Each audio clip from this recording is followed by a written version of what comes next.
जाति के नाम पर सत्ता पक्ष और विपक्ष तो आपस में फिरते नजर आते ही थे। वैभव श्रीवास्तव, अब छात्र लड़ रहे हैं, हिंदू मुसलमान नहीं, हिंदू वर्सेस हिंदू हो रहा है। देखिए जरा, की तरफ देश को धकेलना चाहते हैं अपने। पूजा जी, छात्र हित की, अब कि छात्र हित से जुड़े मुद्दों की बात नहीं हो रही है, जात हित पर बात हो रही है। तो पूजा जी, कौन सी नई बात है? भारतीय जनता पार्टी जब से इस देश में आई है, उसको 2-3 महीने भी अगर देश में शांति हो जाती है तो ये अखरने लगता है भारतीय जनता पार्टी वालों को।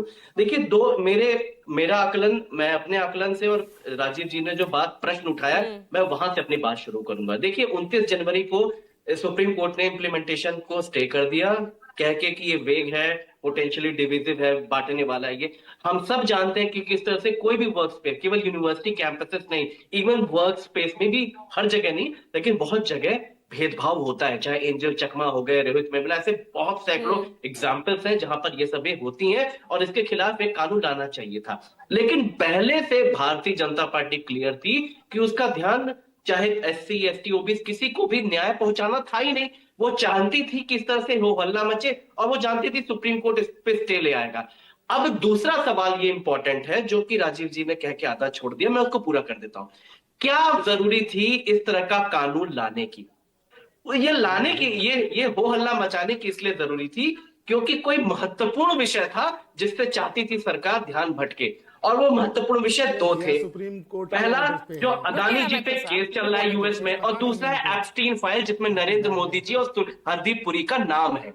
ये जो मसले थे, वहां से भारतीय जनता पार्टी और केंद्र सरकार ध्यान भटकाना चाह रही थी।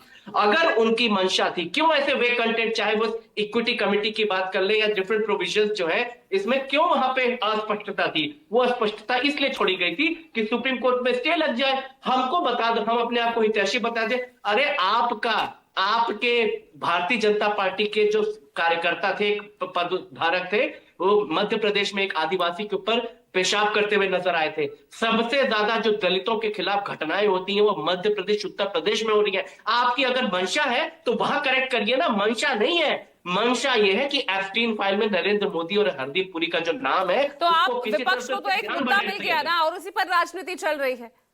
सत्ता पक्ष और विपक्ष एक दूसरे को घेर रहा है, लेकिन छात्रों, जो हमारा भविष्य है देश का, वो किस, उसके दिमाग में क्या जा रहा है? कौन सोच रहा है इसके बारे में? सत्ता पक्ष को आंसर करना चाहिए ना।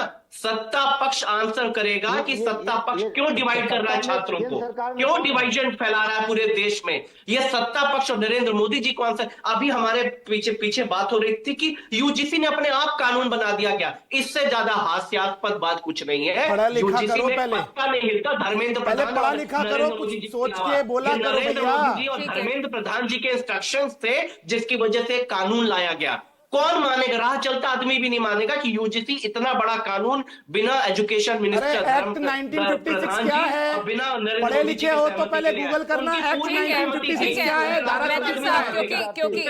कुछ भी बोलते हो। 125 करोड़ के शीश महल में रहने वाले ज्ञान बांट रहे हैं। ठीक है मैथिल साहब, क्योंकि आप ही हैं यहाँ पर एनडीए की तरफ से, तो आपको ये जवाब तो देना ही पड़ेगा। राजनीतिक विशेषज्ञ उससे बनिए, ठीक है, पर्सनल अटैक नहीं चलेगा। ठीक है, 30 सेकंड आपके पास है, 30 सेकंड आपके पास है। एक दूसरे को मत घेरिए, जवाब दीजिए। मुद्दा है, जवाब दीजिए। और बहुत संजीदा मुद्दा है। मैंने बहुत ही स्पष्ट किया पूजा जी कि सुप्रीम कोर्ट में ये मामला सब जुडिस है। 19 तारीख को इसके ऊपर हलफनामे आएंगे तो चीजें क्लियर हो जाएंगी कि किसके एंड पे गलती है। लेकिन मैं एक बार फिर बोल रहा हूं, जब संसदीय कमेटी के चेयरमैन दिग्विजय सिंह जी ने स्पष्ट खुद कहा कि हमने इस प्रकार का क्लॉज नहीं हटाया जो 2012 में भी था, जिसकी चर्चा राजीव जी भी कर रहे थे, उसके बाद भी अगर यूजीसी के लेवल पे ड्राफ्ट में छेड़छाड़ तो कुछ एक्शन आपने लिया यूजीसी के खिलाफ? फिर एक्शन ले लीजिए पूजा जी। तो अभी यूजीसी इसके लिए पूरी तरह से जिम्मेदार है तो पूजा जी एक्शन होगा।